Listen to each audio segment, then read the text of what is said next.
قرآن کے لیے کیا جواب دو گے قرآن کے مقابلے کا؟ اللہ اکبر، تاریخ اٹھا کر کے دیکھو، چلو کبھی مکہ شریف کی بھی سیر کر لیا کرو، اٹھاؤ میرے مصطفیٰ کی پیاری زوجہ حضرت خدیجۃ الکبریٰ کی تاریخ۔ کون خدیجۃ الکبریٰ؟ یہ وہ خدیجۃ الکبریٰ ہے جن کو کہا جاتا ہے یہ محسن اسلام ہے، ساری دنیا پر اسلام کا احسان ہے، لیکن خدیجۃ الکبریٰ کی وہ ذات ہے جن کا اسلام پر احسان ہے۔ اللہ اکبر، کون خدیجۃ الکبریٰ؟ یہ وہ خدیجۃ الکبریٰ ہے۔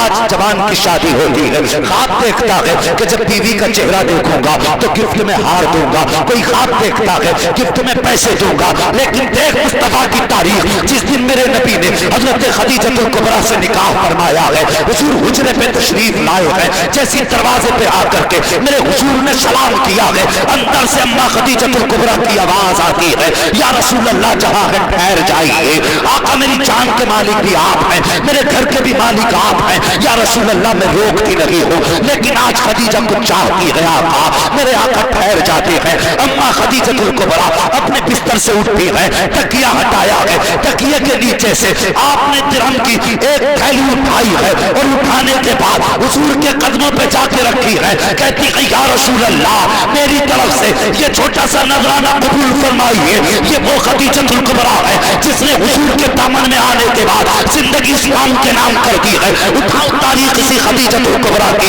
آج ایک بوری سیمنٹ دینے کے بعد احسان جتایا کرتے ہو، 100 روپے دینے کے بعد تم تانے دیا کرتے ہو، زبان کو لگام لگا کہیں تیرے ایمان کا جنازہ نہ نکل جائے۔ کیا سمجھتا ہے تو نے 100 روپے دے کر اسلام پہ احسان کر دیا ہے، 200 روپے دے کر اسلام پہ احسان کیا ہے۔ اللہ کی قسم خدیجۃ الکبریٰ وہ ہے کہ جن کے پاس اتنی دولت تھی کہ ان کو اس وقت میں ملکہ عرب کہا جایا۔ نعرہ تکبیر، بالکل بیداری کے ساتھ بولے، نعرہ تکبیر، نعرہ رسالت، مسلک اعلیٰ حضرت، فیضان اعلیٰ حضرت، خواجہ کوئی دستہار، قاضی پورا کے صوفی مسلمان، اللہ مفتی ہمارا صاحب کا مراد تشریف دستہار، واہ واہ واہ واہ، زندہ باد۔ یار کبھی کبھی دیتا ہے حضرت، کبھی ایسا ہوتا ہے ایک بوری سیمنٹ کی دے گا اور 3 بار اعلان کروا رہا، 3 مرتبہ اعلان کہ کر دینا، ذرا جمعے میں بھی کر دینا۔ کیوں؟ فجر میں ہوا تھا تو فجر میں لوگ سو رہے تھے۔ یہ ریاکاریاں ہماری، یہ دکھاوے ہیں، اور اس کے بعد کہتے ہیں کہ ہم نے اتنا مدرسے میں دے دیا، اتنا مسجد میں دے دیا، اب بھی مصیبتیں نہیں چل رہی۔ تو نے رب راضی کرنے کے لیے دیا، تو نے نام کے لیے دیا تھا تاکہ چوراہے پہ لوگ تیری باتیں کر سکیں، تو نے اس لیے دیا تھا تاکہ گاؤں والے کہیں فلاں نے اتنا دیا ہے۔ اور یار جب بھی دیا کرو دنیا کو دکھانے کے لیے نہیں، اپنے نبی کو دکھانے کے لیے دیا۔ بول سکتے ہیں آپ لوگ؟ تو بولنے ذرا آپ لوگ بالکل کیوں نہیں بول رہے؟ یہ گھر سے لے جاؤ پھر بول دو۔ اللہ سلامت رکھے، جنہوں نے بغیر کہے ہاتھ اٹھائے، مولا قرآن کے صدقے میں انہیں اس وقت تک موت نہ دینا جب تک ماں باپ کے ساتھ مصطفیٰ کا مدینہ نہ دکھلا دے۔ بس اللہ سلامت رکھے، سننا میری بات، 100 روپے دے کے احسان جتاتے ہو نہیں بھائی، احسان نہ جتا۔ ہماری اوقات کیا دے سکتے دین کے لیے؟ اللہ اکبر، اماں خدیجۃ الکبریٰ جن کو ملکہ عرب کہا جاتا، اتنے پیسے والی کہ عرب کی ملکہ جن کو کہا جاتا تھا۔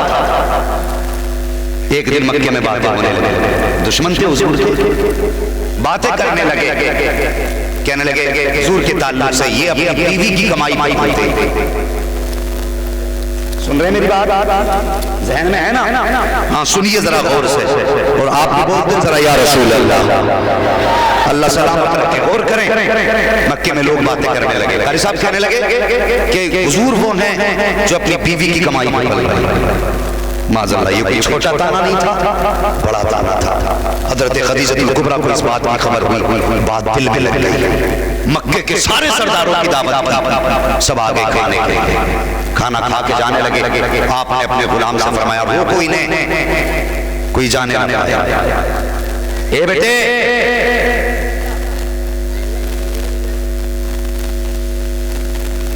توجہ ہے وہ بچے، کوئی بات نہیں، ذرا آپ توجہ رکھیں۔ آپ بیداری سے سن رہے ہیں؟ ہاں غور کریں.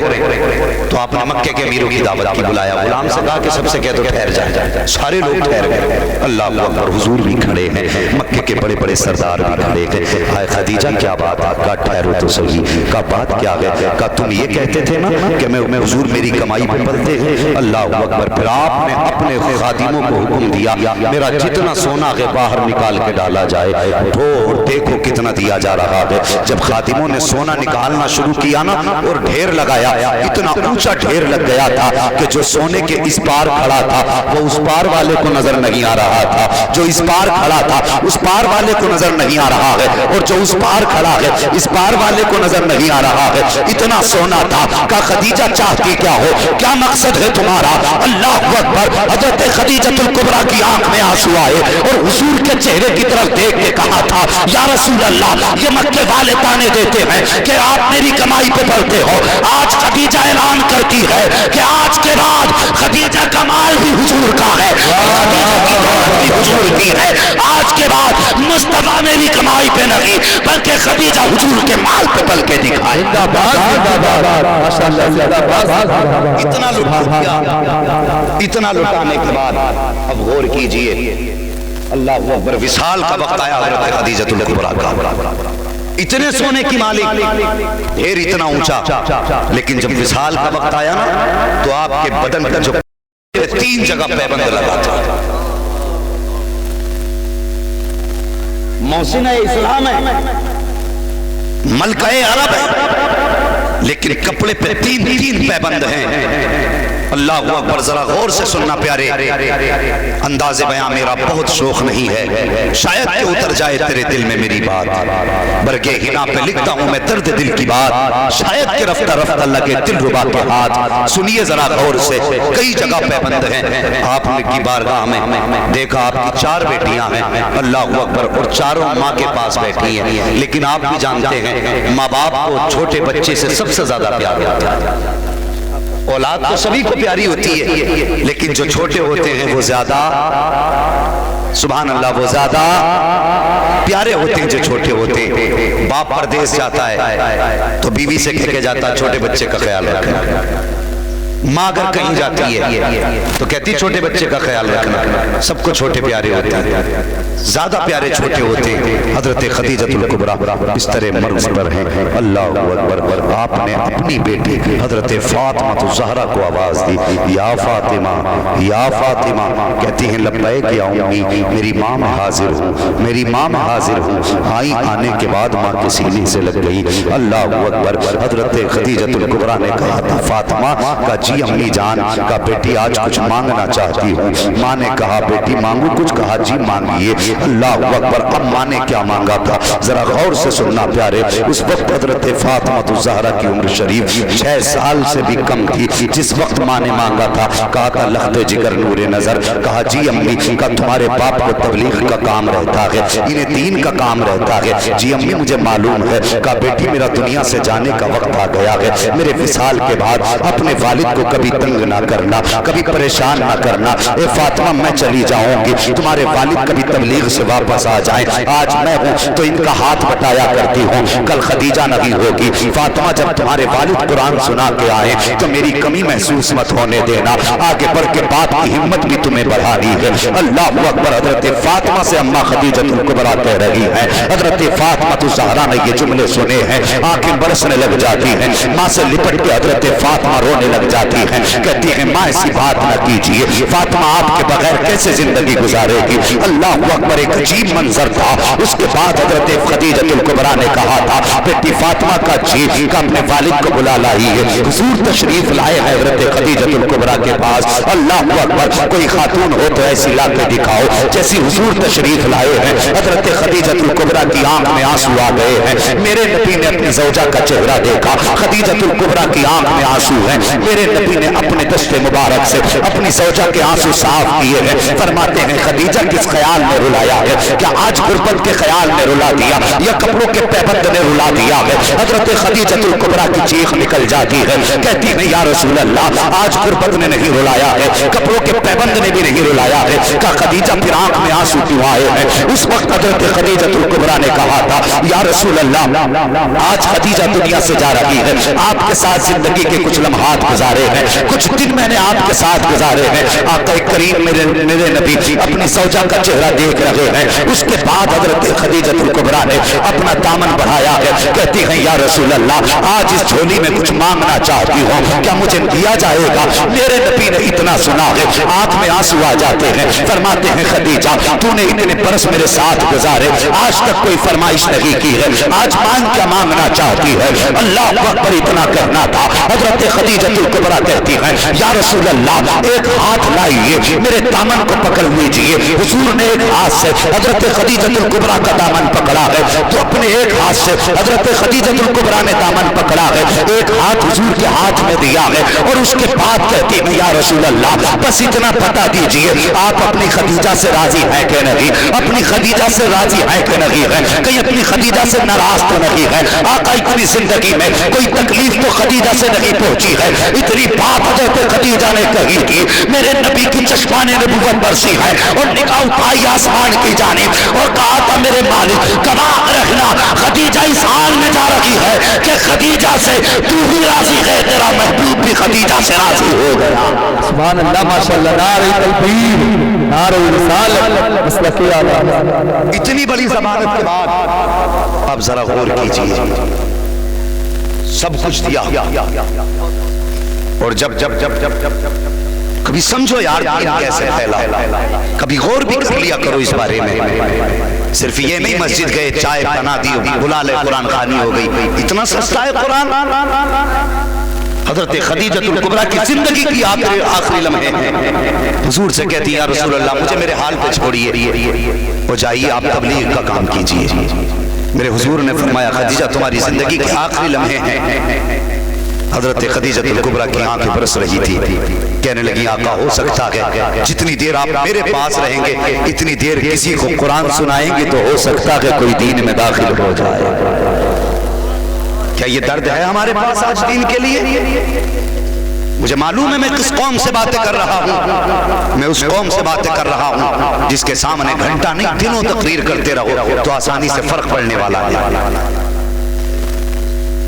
ہاں پہلے آپ کو چارلی نے گستاخی کی تھی تو پورے بھارت میں تہلکا تھا، آج بھارت میں وسیم جیسا کتا حضور کی شان کے خلاف بھونک رہا ہے اور یہ قوم سو رہی ہے. کیا کہیں ہم تمہارے بارے میں؟ او بھائی جاگو، حضور کی گستاخی پہ چپ رہنا یہ تمہارے مرنے کی دلیل نہیں، ایمان کے مردہ ہونے کی دلیل ہے. ہم اتنے بے حیا ہو گئے کہ کوئی بھی حضور کے خلاف بھونکتا رہے اور ہم بیٹھے رہیں. مزاج ایسا ہونا چاہیے کہ اگر حضور کی گستاخی کوئی کر دے تو پھر ہم یہ عہد کر لیں حضور جیئیں گے تو آپ کے لیے اور مریں گے تو آپ کے لیے. لیکن کون جائے؟ سب کو اپنی اپنی پڑی ہے، سب کو اپنی اپنی فکر ہے. ہم نے یہ کر لیا تو یہ ہو جائے گا، یہ کر لیا تو وہ ہو جائے گا، کوئی پکڑ لے گا کوئی مار دے گا. اللہ کی قسم اس سے بہتر موت ہی نہیں ہو سکتی جو مصطفیٰ کے نام پہ آیا، یا اس سے بھی بہتر کوئی موت ہو سکتی ہے؟ اس سے بہتر موت ہی نہیں ہو سکتی جو حضور کے نام پہ آیا. بڑا لگا ہے قرآن کے لیے حضور کا، بڑی قربانیاں ہیں اللہ کے رسول کے گھرانے کی. حضرت خدیجہ الکبریٰ نے کہا تھا حضور آپ جائیے آپ تبلیغ کیجیے میری فکر نہ کریں. حضور چلے گئے حضور. جس دن وصال ہوا تھا حضرت خدیجہ الکبریٰ کا اس دن عالم یہ تھا کہ آپ کے گھر میں چراغ میں تیل تک نہیں تھا. آج بندہ جیب میں ہاتھ ڈال کے سوچتا ہے 10 روپے دے دیے تو کل پوریا کہاں سے کھاؤں گا، مسالہ کہاں سے کھاؤں گا. اگر آج 500 روپے مدرسے میں دے دیے تو کل گوشت کہاں سے آئے گا. آج ہم حساب لگا کے جیب میں ہاتھ ہی نہیں ڈالتے.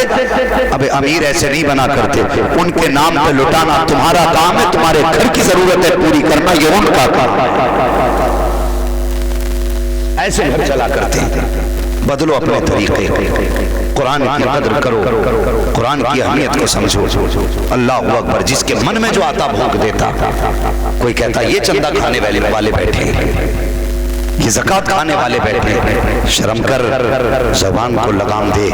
کسے کہہ رہا زکوٰۃ کھانے والے؟ اگر تجھے یہ لگتا ہے یہ تیرے کرم پہ پلتے ہیں تو یہ تیری خام خیالی ہے۔ قرآن کے پڑھنے والے، قرآن کے پڑھانے والے تیری زکوٰۃ خیرات پہ نہیں پلا کرتے، تیرے دے ہوئے صدقے پہ نہیں پلا کرتے۔ اللہ کی قسم، ان کا چولہا تمہاری زکوٰۃ عطیات سے نہیں چلتا ہے، اگر ان کا چولہا چلتا ہے تو مدینے والے کے کرم کی برسات سے چلا ہے۔ زندہ باد، یہ سچائی ہے۔ ہم نے دیکھا ہے لوگوں کو جب مدرسوں میں راشن ختم ہو جاتا ہے تو مدرسے کے متولی سے پوچھو اس کے دل پہ کیا گزرتا ہے۔ جب تنخواہ دینے کے لیے مدرسین کے لیے پیسے نہ ہوں تو پھر اس سے پوچھو جو مدرسے چلا رہا ہے وہ کیسے دے رہا ہے، تو وہ کسی کے دروازے پہ نہیں جاتا، مصلی بچھاتا ہے، 2 رکعت نماز پڑھتا ہے، رخ کرتا ہے مدینے کی طرف، کہتا حضور اگر یہ فاقے رہ گئے تو میری رسوائی نہیں ہوگی، مہمان آپ کے ہیں، دنیا آپ کو کہے گی۔ اتنا کہنے کی دیر ہوتی ہے، اللہ کی قسم سورج بعد میں نکلتا ہے، روزی کا انتظام اللہ پہلے فرما دیا کرتا ہے۔ یہ وہ شان والے لوگ ہیں، حیرت ہوتی ہے جس کا جو من چاہا کہہ دیا، جس نے جو چاہا ٹوک دیا۔ او بھائی یہ کوئی عام لوگ نہیں ہیں، یہ عظمتوں والے لوگ ہیں، یہ شانوں والے لوگ ہیں، یہ قرآن والے لوگ ہیں۔ اور قرآن والے لوگ، اللہ اکبر، تم نے کتنی بار سنا ہوگا اگر یہ قبرستان سے گزر جائیں اللہ 40 دن کا عذاب ہٹا دیتا ہے۔ نصیب والے ہیں وہ ماں باپ جن کے 2 بیٹے حافظ قرآن بن، جن کے مطلب 2 بیٹے الگ الگ باپ کے بیٹے ہیں۔ یہ میرا کہنے کا مطلب یہ 2 بچے فارغ ہو رہے ہیں، نصیب والے ہیں وہ باپ۔ اور کوئی ایسے ہی قرآن نہیں پڑھ جاتا، اتنا آسان نہیں ہے۔ تم کھیتی کرتے ہو تو فصل کو 8 دن میں ایک بار دیکھنے جاتے ہو، 15 دن میں دیکھنے جاتے ہو، گنا لگا دو تو سال میں 6 بار دیکھنے جاتے ہو۔ لیکن یہ قرآن کے جو پودے تیار ہوتے ہیں انہیں روز 4 بجے اٹھ کے دیکھنا پڑتا ہے، انہیں رات کے 12 بجے تک رکھانا پڑتا ہے، تب جا کے قرآن کا ایک درخت لگنا پڑتا ہے۔ تم نے آسان سمجھ لیا قرآن کا پڑھنا اور پڑھانا۔ اور ایک بات اور کہوں، میں انصاف کی بات کہتا ہوں قاری صاحب، اشتہار میں کبھی خطیب کا نام بڑا مت ڈالنا، نام بڑا ڈالنا ہے تو اس کا ڈالو جس نے 2 بچے حافظ قرآن بنائے، ہاں اس کا نام بڑا ڈالو جس نے قرآن کے حافظ بنائے ہیں، اس لیے کہ ہم گھنٹے بھر کے لیے آئے ہیں۔ لیکن ان سے پوچھو انہوں نے راتوں کو جاگ کے قرآن پڑھایا ہے، ان سے پوچھو انہوں نے راتوں میں اٹھ کے قرآن پڑھایا ہے۔ جب سردی میں ہم بستر سے قدم نہیں نکال سکتے، یہ ٹھنڈے پانی سے وضو کر کے فجر کی نماز سے پہلے قرآن لے کے بیٹھ جاتے ہیں۔ اور مجھے پتا تو صحیح یہ اتنی بڑی جماعت بیٹھی ہوئی ہے اور میری آواز طلبہ کے کانوں تک بھی جاتی ہوگی، پڑھنے والوں کے کانوں تک بھی جا رہی ہوگی۔ تمہیں خدا کا واسطہ، آج اس زمین پہ جو سب سے زیادہ مظلوم ہے وہ استاد کی ذات ہوتی ہے۔ استاد سے زیادہ آج کوئی مظلوم ہی نہیں ہے جس نے تمہیں 10 سال دے کر کے خون جگر پلا کے پالا، جس نے تمہیں ایک ایک لمحہ نظر کر کے پڑھایا۔ آج جب تم اس کے سامنے آتے ہو تو ہاتھ چومنے کی وجہ سے راستہ بدل دیتے ہو، اس کو سلام کرنے کی وجہ سے راستہ بدل دیا کرتے ہو۔ آج تجھے شرم آ رہی ہے، آج تجھے حیا آتی ہے استاد کے آگے کھڑے ہونے میں، آج تجھے حیا آتی ہے اس کے ہاتھ چومنے میں۔ وہ شرم کر، حیا کر، تیری کوئی اوقات نہ تھی، تو کسی کھیت کی مینڈ پہ بڑا ہوتا۔ یہ کرم ہے استاد کا کہ تیرا ہاتھ پکڑ کے اس لائق بنایا ہے کہ بادشاہ بھی ہے تو تیرے پیچھے کھڑا ہے، تیرا باپ بھی ہے تو تیرے پیچھے کھڑا ہے۔ یہ رتبے تجھے ماں کے پیٹ سے نہیں ملے ہیں، اگر یہ شان ملی ہے تو استاد کی چوکھٹ سے دی گئی۔ یہ سچی بات ہے، اس نے پڑھا لیا پھر شاگرد کو فرصت نہیں اس سے کبھی مسافت میں آ جائے۔ اللہ کے بندے کبھی چھٹے جمع سے تو شاعروں کو بلا کے 10,000 دے دے گا، خطیب کو بلا کے 20,000 دے دے گا، اور جس نے تیری زندگی بنائی ہے سال میں جا کے کم سے کم 1000 روپے اسے بھی دے دیا۔ ہاں اللہ اکبر، یہ ہمارے مزاج ہے اور اللہ معاف کرے ایسے مزاج ہو گئے ہیں کہ جنہیں تھوڑا سا مائک پہ چیخنا آ گیا یا تک بندی آ گئی پھر تو وہ علم والوں کی قدر ہی نہیں کرتے۔ یہ سچی بات ہے قاری صاحب. وہ یہ ضروری نہیں میں کرسی پہ بیٹھا ہوں تو جتنے نیچے بیٹھے یہ جاہل ہیں. نہیں, ان میں کتنے ایسے ہوں گے جنہوں نے میرے جیسوں کو کتنوں کو زمین سے اٹھا کے آسمان تک پہنچایا. یہ سچی بات ہے. خدا را علم والوں کا بھی ادب کیا کرو, اساتذہ کا بھی احترام کیا کرو.